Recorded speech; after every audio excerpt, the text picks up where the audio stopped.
Hi friends, welcome back to my channel. இன்னைக்கு நம்ம வீடியோல டெலிஷியஸான ஒரு டெசர்ட் ரெசிபி தான் பார்க்க போறோம்.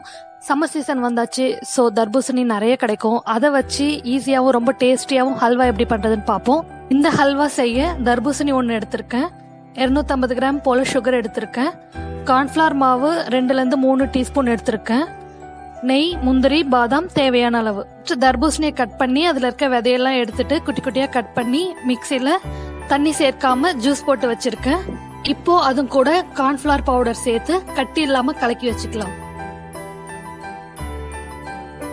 ஃபர்ஸ்ட் வானல்ல நெய் ஆட் பண்ணி முந்திரியை அதுல வறுத்து தனியா எடுத்து வச்சுக்கலாம்.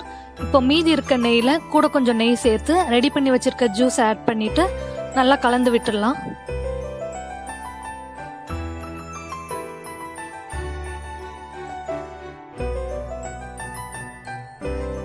இது இப்படியே கொஞ்ச நேரம் கொதிக்கட்டும். பாருங்க நல்லா கொதிச்சிருச்சு. இந்த ஸ்டேஜ்ல சுகர் ஆட் பண்ணிக்கலாம். சுகர் ஆட் பண்ணிட்டு நல்லா கலந்து விட்டுட்டே இருக்கணும். அப்பதான் அது வந்து அடிப்பிடிக்காம இருக்கும். சப்போஸ் உங்களுக்கு பிடிக்கிற மாதிரி இருந்துச்சுன்னா இன்னும் கொஞ்சம் நெய் ஆட் பண்ணிக்கோங்க. 7 ல இருந்து 10 நிமிஷம் போல நல்லா கலந்து விட்டுட்டே இருக்கணும். இந்த ஸ்டேஜ்ல உங்களுக்கு தேவைன்னா ஏலக்காய் பொடி ஆட் பண்ணிக்கலாம். அல்வா பதம் வர்ற வரைக்கும் நல்லா கலந்து விட்டுட்டே இருங்க.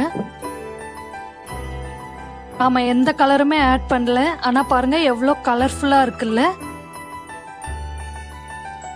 ஓகே, இது கொஞ்சம் கொஞ்சமா நல்லா திக்காயிட்டே வருது.